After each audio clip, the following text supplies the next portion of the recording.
Boomers, they're a dirty bunch. Welcome back to Strong Man Personal Finance. So I got a little boomer / government job horror story.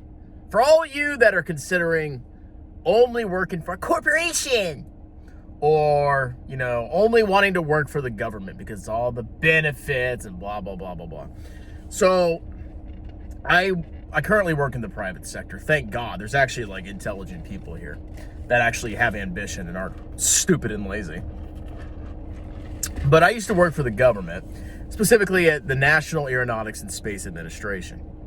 I started working there in early 2018, and it was in Hampton, Virginia. That's why I'm here in Hampton Roads. When I first arrived at NASA, I was starry-eyed and I was a little nervous. I was like, man, I'm working at NASA. I'm working at NASA. Because, it's NASA, bro. They went to the freaking moon 50, 60, 70 years ago, whatever. So I was a little nervous, I didn't know how hard or difficult it was going to be. So, of course, when I get there, I'm a GS6 and I'm a Pathways intern. So GS6 is one of the lowest ranks you could be. You're you make 30, I was making 36, 37K a year, being a little bussy.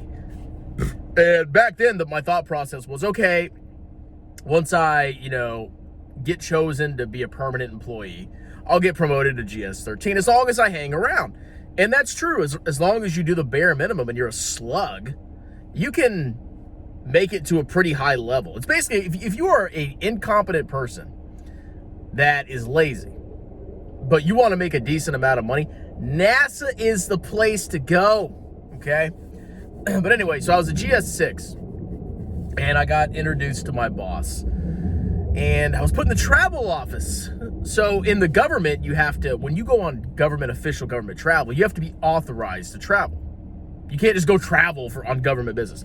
You have to be authorized, and when you finish the travel, then you come back and you file a travel voucher. And at NASA, there's a lot of travel. People are going to conferences, they're going for, research. We'd send scientists all over the freaking world for research. And there's a lot of travel that goes on. So I was assigned to the travel office.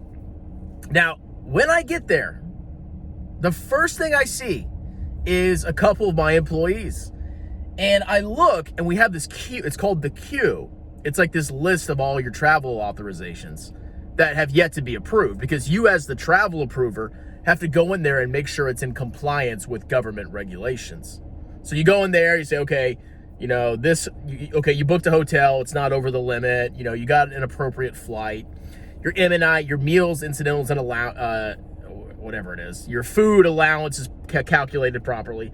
You do all that, and then you approve the authorization. And that obligates money, that sets aside money to pay for it. So that's kind of your job. So I go in there, and they show me the queue. And I look in the queue, and there's 200 unapproved travel authorizations. And there are multiple GS13s that are working in this job. Multiple GS13s. So I sit there and I say, wow, that's a lot of unapproved travel authorizations. And eventually they trained me, right?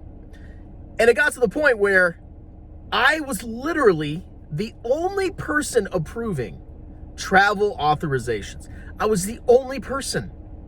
The other GS13s, I was a GS6. I was making $37,000 a year. These mother effers were GS13s, and they were making 105 back then. I don't freaking know. But they were making over 6 figures. And I am not joking. They literally did nothing. They would come into work and they would sit there for 8 hours a day. And me, the little intern, I literally approved all the travel authorizations. All of them.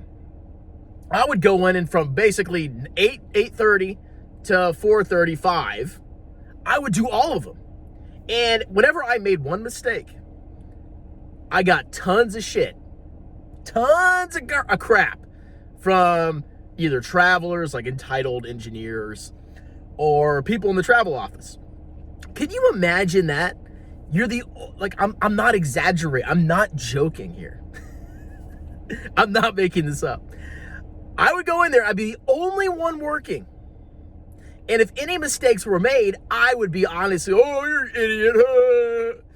And these freaking slugs, these subhumans, they would just sit around and do nothing. So, I got a little bit more experience, and eventually I got converted. And then I had a friend come in, and that's where I met him. And we were both working the travel office together.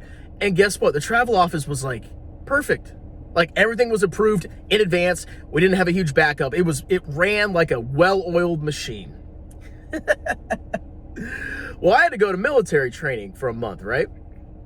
And we were trying to, we didn't want to rat out our coworkers, but it got so extreme to where they would literally do nothing and we would get all the crap for it that we just started getting pissed. Like, can you imagine you're making $37,000 a year? You're doing literally everything while these worthless slugs are literally doing nothing. And we just got pissed. And I knew I was going to military training. And I said, when I leave, my friend is going to be the only person doing anything. And he's going to be just stressed out to the max. And the other slugs are literally going to do nothing, the highly paid slugs. And we went to our supervisor. And I said, hey, I'm concerned. We do all the work. It doesn't matter. You just let the slugs get away with it. And, it's just not fair. Like, when I go on military training for a month, my friend is going to be the only person doing all of this. So he goes ahead, the supervisor, he pulls in the other GS-13s, the slugs, the losers. And he basically, you got to do work. Do you think they started doing work? No. Because they're worthless government slugs and losers. Typical government loser slugs. So, of course, I go to military training. And, come to find out, my friend, he was like GS6 or 7 too. He had to do everything. Literally everything. And the funniest thing of all, here's where the boomer boss comes in. So when you get like yearly evals, right? So I was going in to get my yearly eval, and I was like super ambitious. How dare I? I got a CPA. So I was a GS6 or 7. I got my CPA license. I got a master's in accounting.